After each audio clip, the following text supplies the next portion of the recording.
Hi, I'm Pete Andresen with Andresen and Associates.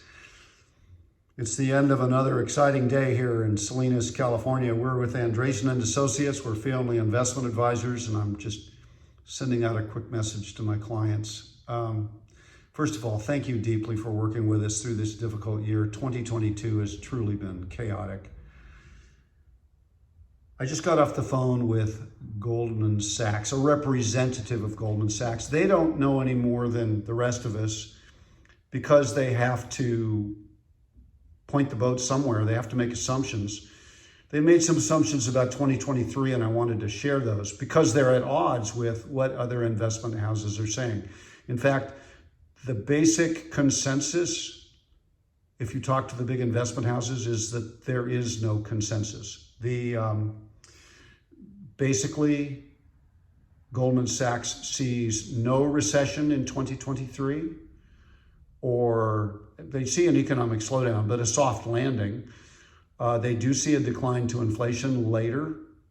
They do see interest rates coming down later. They do not necessarily see a stock market that just goes straight up and keeps going. It could very easily contract a bit before it finishes slightly higher in 2023.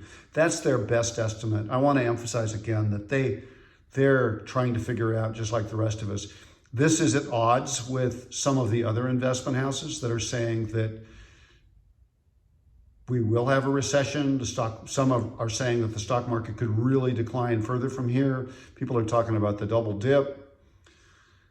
What I'm seeing, first of all, is that there's a period of intense uncertainty. We're in kind of new ground here because of the level of debt out there in the system.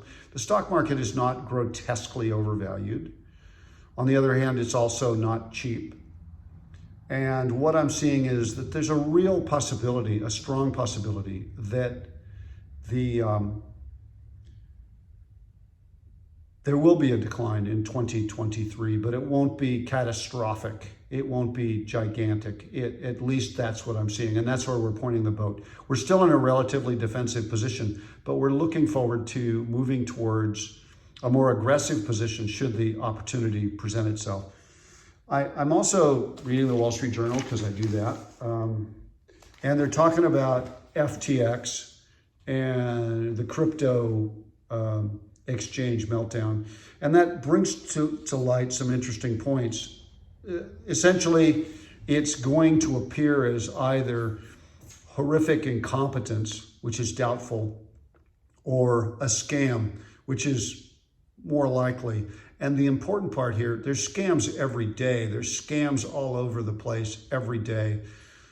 But government doesn't defend us really. They didn't defend us from FTX. So all the regulation against a true-on Ponzi scheme usually comes after the fact. Media climbed on board the crypto thing and flogged it for all it was worth.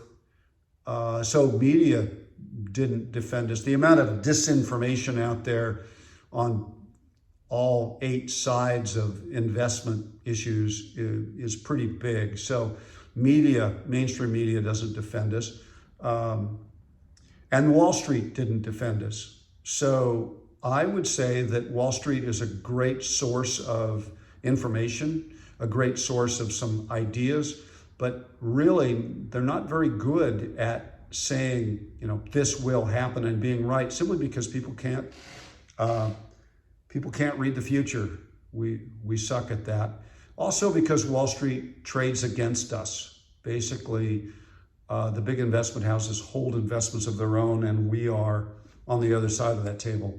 So we have to go into 2023 with a little bit of moderation and modesty and humility that we don't really know what's going to happen, but usually we end up somewhere near what we were expecting in a kind of generic sense. So right now we're pointing the boat. Andresen and Associates is pointing the boat towards caution, moderation, but not extreme. We're not seeing a big crash out there in 2023.